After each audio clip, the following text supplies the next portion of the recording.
So I've come to part 3 of this rather long story of the Redhead murders. I decided to do it this way, break it up into parts and make separate videos because it was just going to be way too long to try to include as much as I could on each of these women.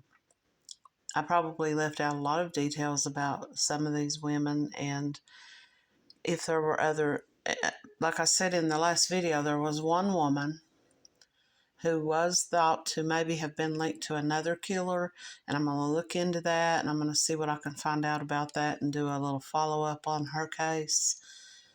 I couldn't find a whole lot of details on one or two of these women. Some of the Jane Does, the Wetzel County Jane Doe, has never to this day been identified. And what details I could find on the others, I hate to leave stuff out about their lives, but sometimes you just really can't find a whole lot. And that being said, I still ended up with 3 parts to this. And I appreciate everyone who takes the time to watch. I know that there's so many videos on the internet that you can choose from, and I appreciate everybody that chooses to come and listen to me give my thoughts on these stories. And now, if you remember in the story of Tasha, and he had taken her to a hotel, and after they had had sex, she had took a shower, thinking that everything was okay. He hadn't become violent or aggressive or anything at that point. It wasn't until later on that night that he became violent with her and tied her up, bound her, tried to strangle her, left her in the woods for dead. But she survived and was able to identify him. Is it possible that some of these other women, he also had the same means of taking them to a hotel or something of that nature, and they were taking a shower? Maybe he got them some food, he was kind to them, nice, and they trusted him, and then that was when he turned on them. So as of right now in this part of the video, in this part of the story, we know definitely that at least 2 women were victims of this Jerry Leon Johns, the woman that he picked up in the strip bar and attacked and tried to murder her, and he went to prison over that. And while he was, after he had been incarcerated, another woman, DNA was found on items of clothing that was wrapped around her body, a blanket, and some other items that matched this man. But he had already passed away in prison by this point. But we do know that at least these 2 women were victims of his. I started doing research on this, and I came across some more women who could possibly be victims of this man. This woman's name is Betty Lou Wisley, Wisley. She was born December 30th, 1935. She was a woman found in Kingston, Tennessee in 1987. Her remains were found discarded beside of a garbage dumpster, and she had been burned post-mortem. She was identified in November of 2023, and she was originally from Clinton, Missouri. But at the time of her death, she lived in or around Knox County, Tennessee. Now, just like I said earlier in this story, it's like a puzzle. It's like a maze of connections of the last woman's story that I did.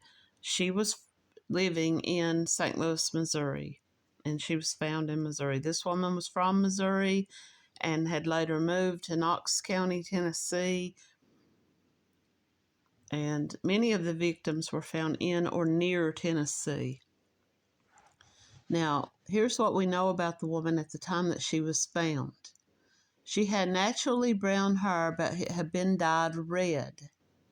She had had a hysterectomy and a tracheotomy.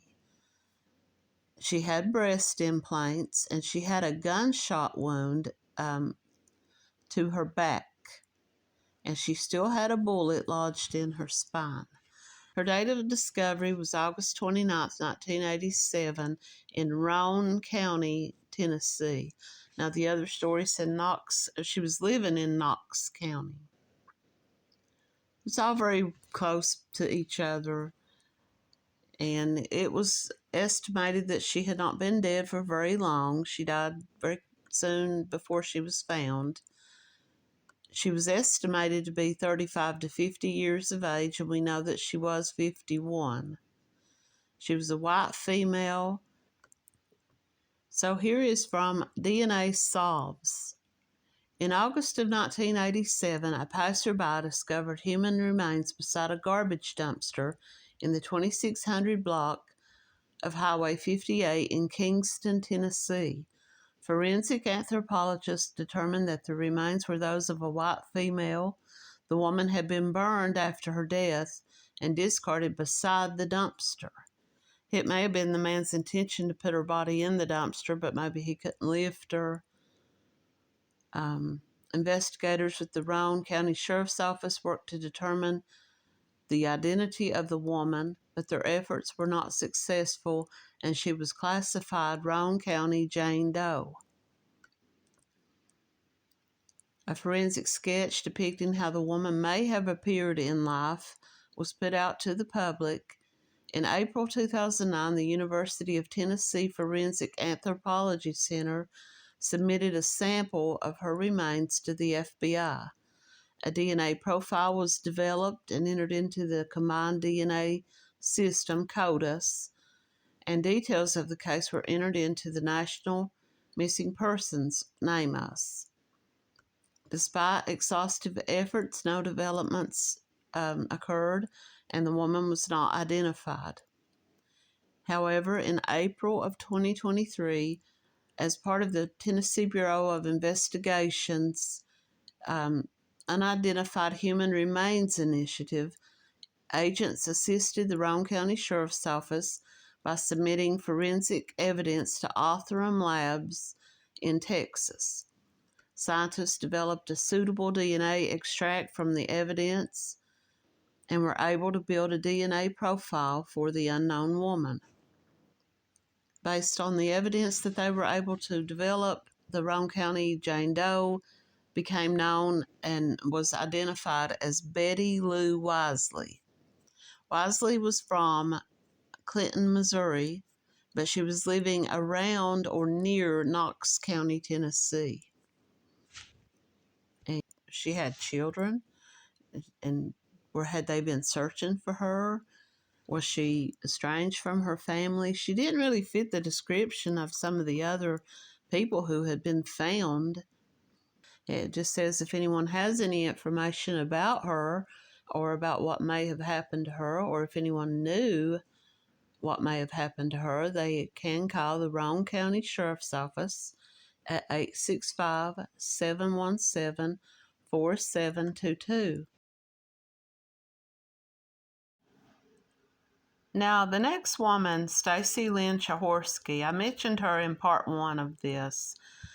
For a long time, it was believed by many profilers and investigators and other people that amateur sleuths and that type, that she was probably a victim of the same killer and belonged to the same group of women known as the victims of this redhead murderer.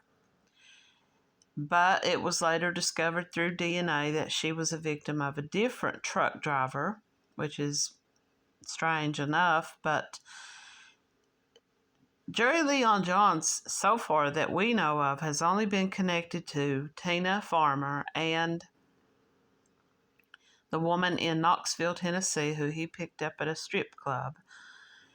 We know that he was involved in her attempted murder.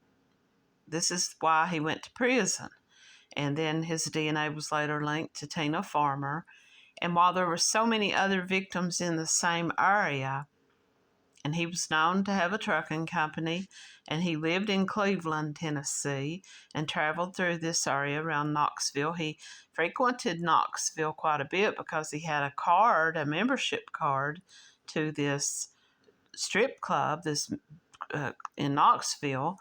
So it's possible that he was responsible for Betty Lou Wisely, Michelle Inman, Tracy Walker, and several others. But it's never been proven. The way that some of these women's bodies were discarded and in the locations that they were discarded, they built a profile of the killer, and they believed it could have been him. But then you have this other truck driver named Henry Wise, who it was later determined was they found his DNA on this body of Stacy Lynn Jaworski many years after he had died. He was killed at Myrtle Beach Motor Speedway, and he was never charged. He had a lengthy criminal history, but he was never charged in any connection to any of these women's deaths or any other women's deaths. But could it be possible that he could have also been responsible for some or most of these girls, these women's bodies being found? Because Stacy Lynn Jaworski was discarded in a very similar fashion to some of these others. So as of right now, we don't know.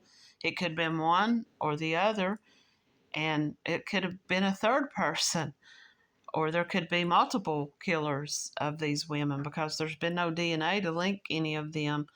They're just going by the location. They're going by the way that they were found dead. Strangulation was the cause of death in many of these cases. But I wasn't going to talk about Stacy Lynn's case again in this video because I'd already talked about her. But I'm gonna talk about her. And I'm going to talk about this Henry Wise and how it came to be that he was determined to have been her killer. Stacy Lynn Jaworski was born in 1969. She was a woman who was found strangled to death in Rising Farm, Georgia in late 1988. She was identified with assistance from Othram Labs in late March 2022.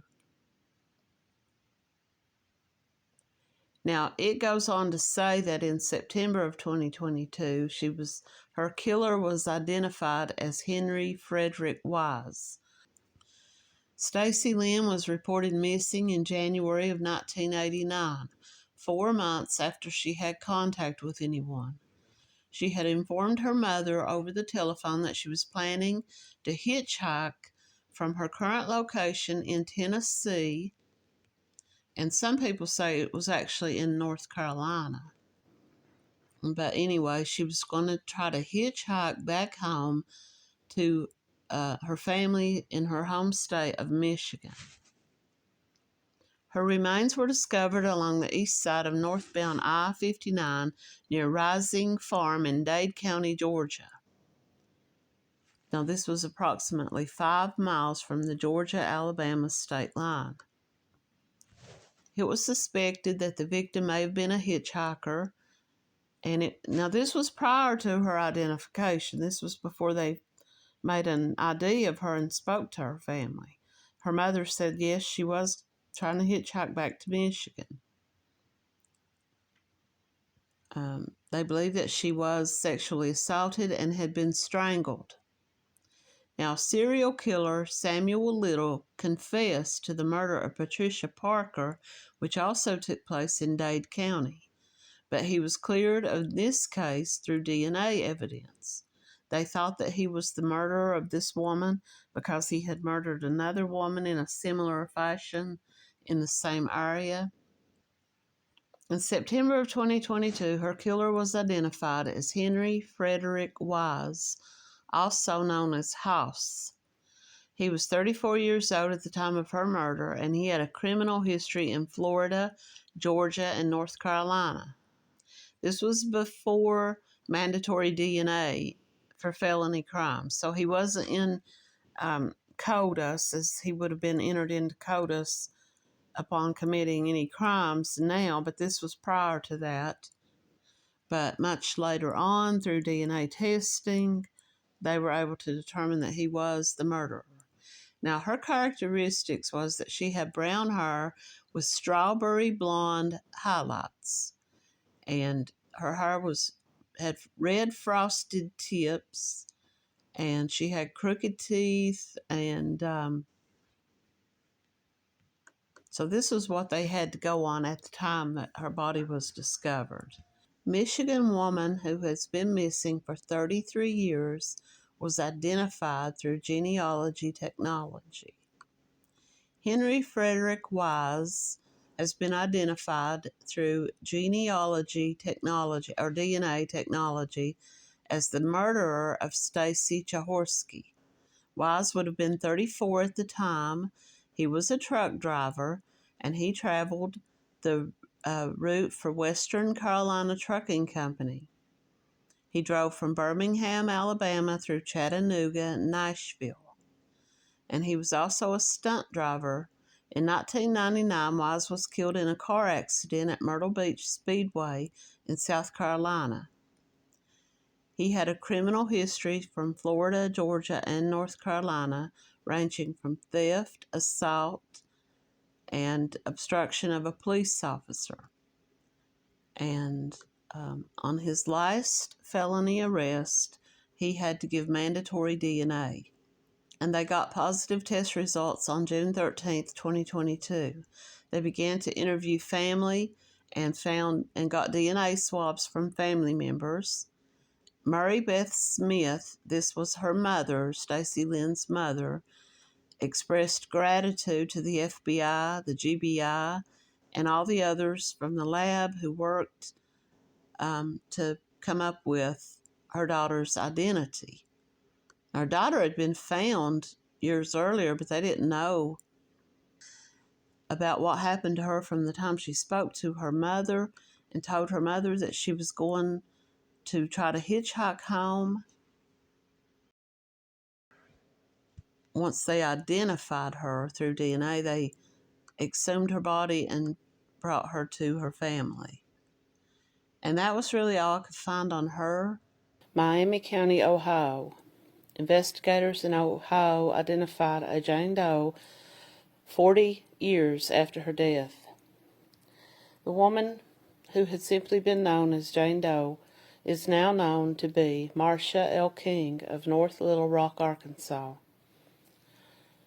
Marcia was 21 when she was killed in 1981. The use of new technology, investigating techniques helped to identify her. She was found April the 24th, 1981, only a couple of hours after her death. She died from strangulation and blunt force trauma. Because of the type of coat that she was wearing, which was like a buckskin type coat, like you might see on these older Western movies, I think a lot of people probably wore them in the 70s.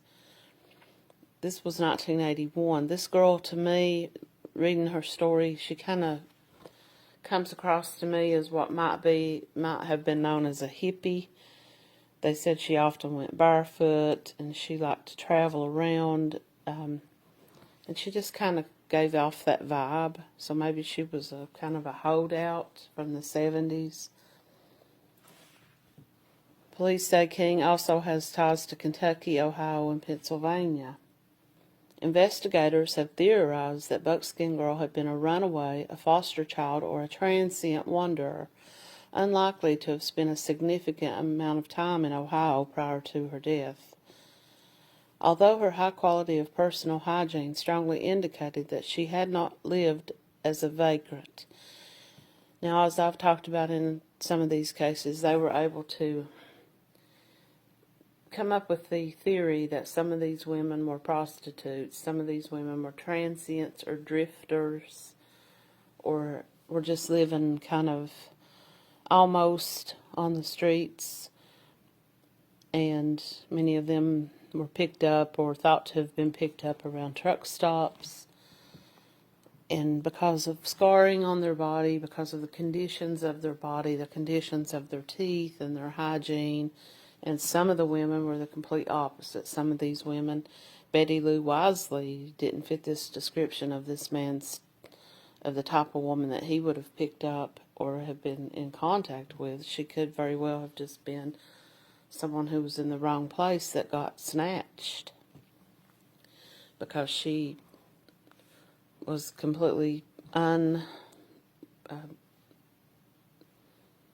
she just didn't match the description of the type of women that he had picked up, the women that had been found. Women who were easily, in his opinion, easily disposable, and people who maybe wouldn't have been searched for as fast because they were estranged from their families and living on the streets or living a drifter type lifestyle. And they don't know that this girl was. Her body was located close to a town road instead of out on the highway. The probability of her being a wanderer for a long period of time it's not thought. The police just didn't think that that was the case. They didn't think that she was someone. Now, they did say she liked to travel, but not by hitchhiking and that type of thing. She was not wearing footwear, and they believe that at first they thought she was probably a victim of an abusive partner, a domestic situation, because they think she may have ran out of the house or jumped out of a car or something like that, but she wasn't wearing any shoes. In 2016, isotope analysis of the girl's hair and fingernails revealed that she had spent a significant amount of time in the southwestern part of the United States. How they used forensics to reconstruct her face, what she may have looked like. She wore braids in her hair. Initially, investigators speculated a potential connection between her and the murder of a 27-year-old woman 2 months earlier, but police were never able to link the two cases together. Several elements of evidence were found to contradict the theory that she was any type of sex worker prior to her death. They don't believe that she had ever engaged in any sexual activity. She didn't appear to have have had sex with a man at the time of her death. So they don't think that she fit the same description as some of the other women. In 2016, the National Center for Missing and Exploited Children released two facial reconstructions of her and put them into a website, and one depicted her with braids and one without. The results of the testing, it's just amazing to me. I mean, I don't know if other people feel this way, but I'll sit and read about these cases and how they're able to come up with some of the things that they do based on just isotope testing and the testing of her clothing. It showed that her clothing contained high levels of soot. That was exposure to traffic or industrial activity. This led them to think that she may have been a hitchhiker. And in addition to the pollen that was recovered from her clothing, she had been in an arid climate, and they believe that she had spent some time in the Southwest. Now, in 2018, she was finally identified as 21-year-old Marcia Lenore King of Little Rock, Arkansas. Her identification had been achieved through DNA analysis, and her family declined to release a press statement, but they were able to get a comparison to a first cousin. And once it was established and they knew for sure who she was, her family did say that she had been last seen by them in 1980. She had never officially been reported missing, although her family had been searching for her. They believe that she was a frequent hitchhiker and that she was known to have spent time in Pittsburgh and Louisville, Kentucky. This information included eyewitness accounts placing her in Louisville, Kentucky approximately 14 days prior to her death. And I hate to keep repeating and going back to old stories, but if you remember the story about Susan Lund, when they were searching for her, witnesses came forward and said that they thought that they had also seen a woman who matched her description in Louisville, Kentucky. Marsha King, also known as Jane Doe, was buried at Riverside Cemetery in Miami County, Ohio, several weeks after her death. Following the identification of her body, her family chose for her to remain buried in that cemetery, and explained that they believed that God would not want them to dig her up and move her body. And they were grateful for the community that rallied together after her body was found and put together a burial site for her. And they believed that this had become her adopted family. Her parents had long been divorced, and her father had remarried and had several children with his second wife. And they had all wondered about their sister over the years. An official funeral service was held for her on July the 20th, 2018, and she had a new headstone. And some of her siblings and half-siblings came to the ceremony. And that's really all there was on her. It doesn't go into a whole lot of detail about her life prior to being found. Her mother remained in the same home throughout her life and never changed her phone number, hoping that her daughter would show up one day or call. She wore bell-bottom jeans, and she was wearing no shoes, and they're not sure if she had shoes on and those were taken or if she lost them somewhere. But they also believe that it's possible that she was a victim of another serial killer who may also have been a truck driver who identified himself as Dr. No on the CB radio. Up to 9 other women were victims of this same serial killer, and most of the women wore no jewelry or footwear, or at least the jewelry and footwear was missing from each one of these cases. One more person that I will mention here before I wrap up this video is Wilma Neeson. Now, I did a video about her not too long ago. She was 23 years old when she was found, and this was in 1978. She was from California, and she had left California and had gone to Atlanta, Georgia with her boyfriend or husband. I'm not clear on that, if they were actually married. He told police that they came to Atlanta, Georgia, to his mother's house. They'd been there a few days, and she wanted to leave and go back to California, and he didn't want to leave, so he told police that she left and that her plan was to try to find a ride back to California. And her body was discovered in a ditch about 2 feet off of a gravel road in Rock Rapids, Iowa. Now, this was in October of 1978, so I don't know if there were any other bodies discovered in Iowa or in that area.